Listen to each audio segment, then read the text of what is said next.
Hi there, and welcome to Theatre Pass Marai. My name is Eric Reed, and I'm the production manager and facility manager here.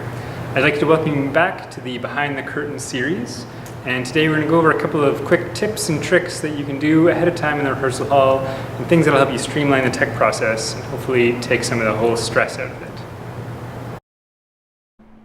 There are lots of different roles in theatre, and lots of different toolkits to meet their needs. I always recommend you try different things until you find something that works for you and then you add it to your kit. In the meantime, I've got a couple of suggestions for basic tools that just about any production could make good use of. First off, a tape measure. You always need to measure things out, like the size of your set pieces, checking if things will fit through doors, figuring out where your spike marks will go, and so on. If you get a cloth tape measure, that also lets you get measurements for costumes. Next, a cordless drill and a few different sizes of screws. You never know when you might need to repair a set piece on short notice, and the best way to make sure you can find the right tool to do that is to bring it yourself. These come in all different shapes and sizes, and it could be worth picking up a cheap one at first to get a feel for what you really want before investing in something better. Tape is always useful. More colors and widths are even more useful. Most theaters won't let you use masking tape, so stay away from that, but there are lots of other options out there. I suggest getting a couple of different colors of nice cloth tape, especially if you're going into a festival situation where they expect you to bring your own. Blue is a great color, but it's so great someone else will probably also be using it, and you don't want to get confused. Spring clamps or bulldog clips can be really useful in a setting where you need to hang up some fabric or get some set piece looking just right without actually screwing or nailing into the walls of your rehearsal space. Bulldog clips also serve another purpose, by which I mean their actual intended purpose of keeping large amounts of paper under control. Some kind of a straight edge is a good idea. I personally like a good steel ruler, so you can also make straight cuts with an Olfa knife or X-Acto knife. If you're interested, you could look into getting a proper scale ruler as well, especially if you expect to be looking at floor plans on paper ahead of time. Tabs, flags, or post-it notes are wonderful things. Whether you're organizing a script or making notations on set drawings, they come in handy all the time. I personally like to use post-it notes as all of the above, but once again, just figure out what works best for you. When you get into the rehearsal hall, I often find it's very helpful to tape out the space. You can usually pull measurements off a website or tech sheet of some kind. Start with the front edge of the stage and a center mark. Sometimes quarter marks come in handy, which literally just means dividing the front edge of the stage into quarters and marking those points. Ideally, you'll also be able to mark out where the masking will be and where the entrances and exits to the stage are located. It's also really helpful to figure out where the first row of seats will be, so the performers can get a feel for how close the audience is, and everyone else knows where the show will live in the actual theater.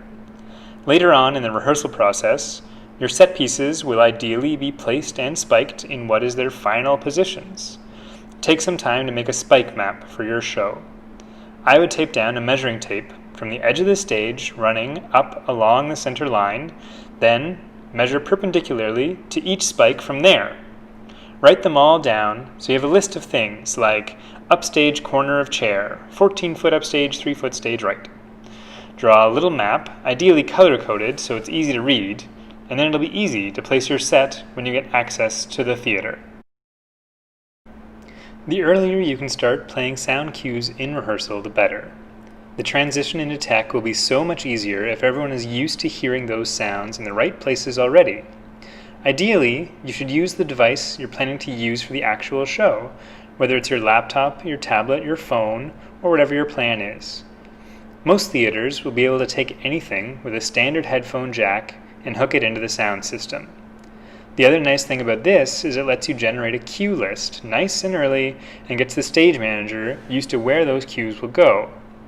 Don't forget to think about pre-show music ahead of time, and always give yourself more music than you think you need in case the start of the show is delayed for whatever reason. Lighting cues in rehearsal is a little bit more tricky since you probably won't have access to a full lighting grid. It can still be really helpful to dim the lights if you're able when shifting to a darker cue, or just turn them off when going to a blackout. You don't have to do it every time, but if you can do it even in one run-through, It helps everyone prepare themselves. If you can't control the lights at all in your rehearsal space, I've definitely been in a room where the director just yells, "Blackout!" Once again, this helps get the ball rolling on that cue list and keeps everyone involved in the process. Now that you have all of those lovely cue lists and your stage manager knows where they're supposed to go, I highly recommend setting aside some time to sit down with the director, stage manager, and designers and just go through the whole script from start to finish so everyone hears where the cues will go and everyone is in agreement ahead of time. Sometimes people call this a paper tech, and it is absolutely worth taking the time to do it. You don't need to have the performers around, and it might feel weird to not call them for some part of rehearsal. But when you get to cue, and they're not spending 8 hours going back and forth, they will be thanking you. As you're planning how to tackle your load-in and tech week, you should assign tasks to everyone. Make sure that it's always the same people moving the same things, and that everyone knows what they're supposed to be doing. You don't want to get into the theater and have a scramble of wondering where each thing goes or whether you brought in the costumes or not. Plan it out ahead of time and write it all down. If you're feeling really ambitious, write up a track for each person, so even if something unexpected happens, you can still hand that sheet off to someone else. When you have limited time in the theater, you don't want to waste the first 45 minutes while everyone says, "What should I be doing?" Do the same thing for strike well ahead of time. And ideally, the same person who brought something in will be the one taking it out. If you're planning on touring or remounting your show, you'll be thanking yourself that you have those lists and everything is so organized. Also, make sure to look into the parking situation ahead of time. Try to choose a driver who is less crucial to the load-in. There's nothing worse than having to stand around for half an hour waiting for them to find parking. This last tip is more about festival shows, where you have to take your show down in between performances. Most festivals will tell you well in advance what size of storage area you'll have access to, and it can vary quite a bit from space to space. Once you have that information, tape it out in your rehearsal hall, and practice striking the set and fitting it into that space. If you can, try to strike it at the end of each rehearsal and set it up again at the start of each day. It'll help get everyone accustomed to the festival routine well ahead of time, and it just makes everything easier.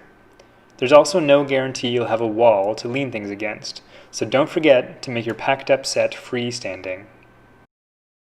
And that does it for my tips today. I hope this has been helpful. If you have any more questions or comments for me, please feel free to reach out. You can find my information on the Theatre Passe Muraille website. Thanks for watching.